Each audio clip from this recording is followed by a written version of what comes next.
Al-Kahf, the cave, is chapter 18 in the Quran. This Meccan chapter tells 4 unique stories. Each deals with a different type of fitna, or test from Allah. The first story is about the people of the cave. Their faith was tested by Allah, as they were surrounded by a pagan society that worshipped idols.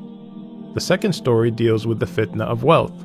It's about a man who Allah blessed with wealth, but was arrogant and ungrateful to Allah. The third story deals with the fitna of knowledge. Allah sent Prophet Moses, peace be upon him, on a journey to show him that he wasn't as knowledgeable as he thought he was. The fourth and final story deals with the fitna of power. It's a story about Zulqarnain, a just ruler who was not corrupted by the power Allah blessed him with. Now let's take a look at each of these stories in more detail. So who are the people of the cave? They were a group of young believers who believed in Allah and worshipped Him alone. They held firmly to their faith at a time when everyone around them was worshipping idols and far away from the straight path. They began preaching to the people, urging them to return to Allah's path and to worship Him alone. But they were mocked and ridiculed for doing so. However, their faith in Allah never wavered, even as they became more isolated in their own community. Allah would then inspire them to seek refuge in a cave away from their corrupt village. So they took their dog and left their homes and comfortable lives behind and went to live in this cave. وَإِذِ اعْتَزَلْتُمُوهُمْ وَمَا يَعْبُدُونَ إِلَّا اللَّهِ فَأْوُوا إِلَى الْكَهْفِ يَنْشُرْ لَكُمْ رَبُّكُمْ مِنْ رَحْمَتِهِ وَيُهَيِّئْ لَكُمْ مِنْ أَمْرِكُمْ مِرْفَقًا. Since you have distanced yourselves from them and what they worship besides God, take refuge in the cave. Your Lord will extend His mercy to you and accommodate you in your ordeal. It is in this cave that Allah would bless them with great miracles, one of them being that they would sleep for 309 years. During that long period of time, Allah would protect them from the heat of the sun, turning their bodies away from the sunlight. He would also circulate air inside the cave so they can breathe. When they finally woke up, they asked each other, "How long have we been sleeping for?" "Maybe a day or part of a day," one replied. Hungry for food, one of them took some of their money and returned to the village to get something to eat. When he arrived there, he was stunned to find an entirely different village. The people of their village were now believers and were worshipping Allah alone. He would come to realize that the money he brought with him to buy food was old and useless. They would then come to realize that Allah intervened to protect them at a time when everyone around them was corrupt and worshipping idols. Allah preserved their bodies and resurrected them when the people of their village were back on the straight path, worshipping Allah alone. We learn from their story that in the face of overwhelming corruption and misguidance all around you, if you stay firm on the straight path and hold on to your faith, Allah will always take care of you. The chapter then moves on to the next story that deals with the fitna of wealth. It's a story of a man that Allah blessed with 2 beautiful gardens and a river that flowed between them. And even though he became very wealthy, he was ungrateful to Allah and never acknowledged Allah's role in his prosperity. One day, he invited a friend who was less fortunate than him.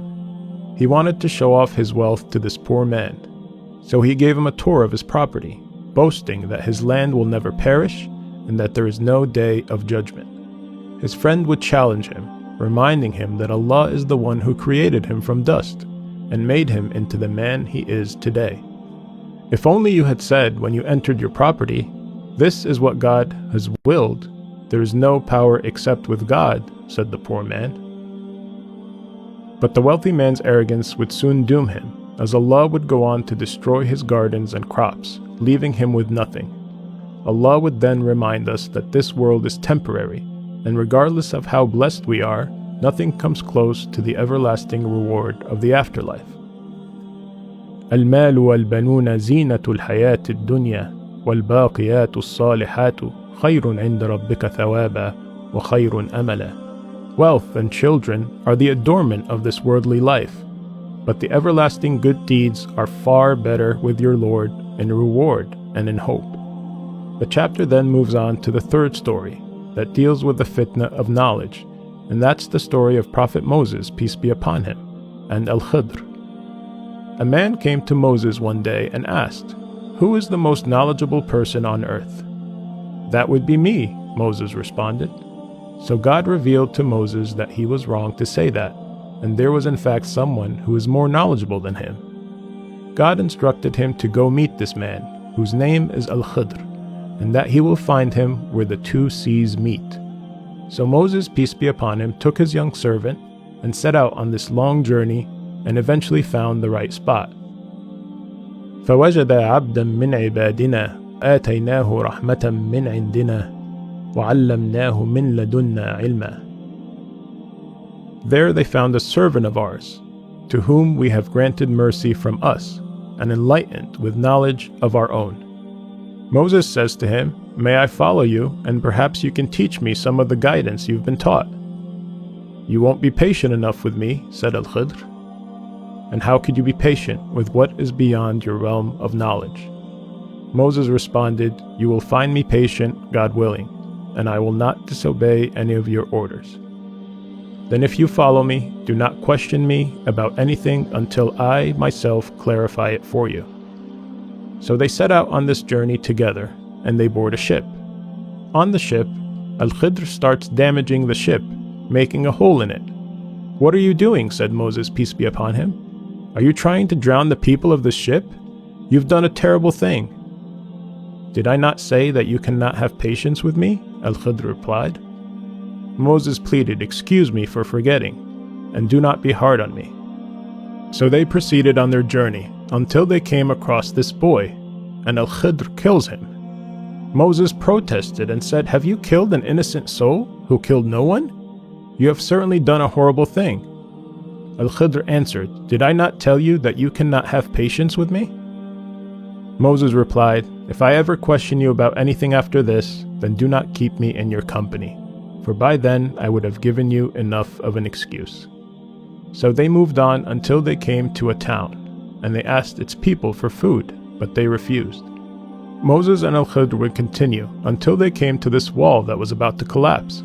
Al-Khidr would rebuild the wall to save it from collapsing. "You know you could have demanded them to pay you a fee for fixing their wall for them," Moses told Al-Khidr. Al-Khidr replied, "This is the parting of our ways. I will now explain to you what you could not bear patiently. As for the ship, it belonged to some poor people working at sea. So I damaged it, for there was a tyrant king ahead of them, who seizes every good ship by force. And as for the boy, his parents were true believers, and we feared that he would pressure them into defiance and disbelief.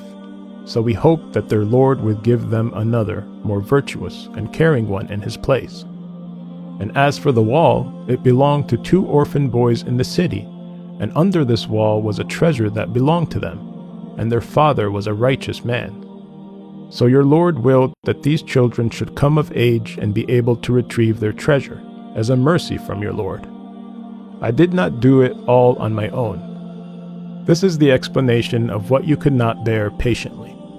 Allah wanted to teach Moses a lesson that we do not always have the knowledge of why God allows certain things to happen, things that may appear to be bad as it unfolds, but in reality, it's for a good reason. Now we come to the final story of this chapter, which deals with the fitna of power. It's the story of Zulqarnain, known as the man of the 2 horns. He was a righteous king who traveled far and wide. He was an honorable and just ruler, whom Allah blessed with vast land and tremendous power. إِنَّا مَكَّنَّا لَهُ فِي الْأَرْضِ وَآتَيْنَاهُ مِنْ كُلِّ شَيْءٍ سَبَبًا. Surely we established him in the land, and gave him the means to all things. So he set out on journeys to the far east and far west, where he helped guide people to the straight path, brought them prosperity, and ruled over them with justice. Then he traveled a 3rd course, حتى إذا بلغ بين السدين وجد من دونهما قوما لا يكادون يفقهون قولا. Until he reached the pass between 2 mountains, he found in front of them a people who could hardly understand his language. They pleaded with him to save them from Gog and Magog. Gog and Magog were 2 neighboring peoples who violently raided their village and spread corruption throughout the land. "Should we pay you tribute, provided that you build a wall between us and them?" said the people to Zulqarnain. He responded, "What my Lord has provided for me is far better, but assist me with resources, and I will build a barrier between you and them." "Bring me blocks of iron," he asked the people. They would fill the gap between the two mountains with iron, making it red hot, and pouring molten copper over it, making it near impossible to climb or penetrate. فَمَا اسْطَاعُوا أَنْ يَظْهَرُوهُ وَمَا اسْتَطَاعُوا لَهُ نَقْبًا. And so the enemies can neither scale nor tunnel through it. He then declared to the people, "This is a mercy from my Lord. But when the promise of my Lord comes to pass, he will level it to the ground, and my Lord's promise is ever true." Meaning this wall won't last forever, and there will come a day when Allah will allow it to be leveled, and Gog and Magog will come through. وَتَرَكْنَا بَعْدَهُمْ يَوْمَئِذٍ يَمُوجُ فِي بَعْضٍ وَنُفِخَ فِي الصُّورِ فَجَمَعْنَاهُمْ جَمْعًا. On that day we will let them surge like waves over one another. Later the trumpet will be blown, and we will gather all people together. Yag and Magog's eventual coming out from behind this wall that Zulqarnain built is known to be one of the major signs of the final hour, right before the Day of Judgment. The story of Zulqarnain is a reminder that God will grant certain people power. What they do with this power is a test by Allah. Some will be corrupted by power, while others will use it for good. These 4 stories represent different ways Allah will test us in this world. It is encouraged that Muslims read this chapter every Friday to remind themselves of these trials and to protect themselves. Help us create more videos by visiting our website today and contributing to our mission and project. Please subscribe to our YouTube channel to access more videos and content.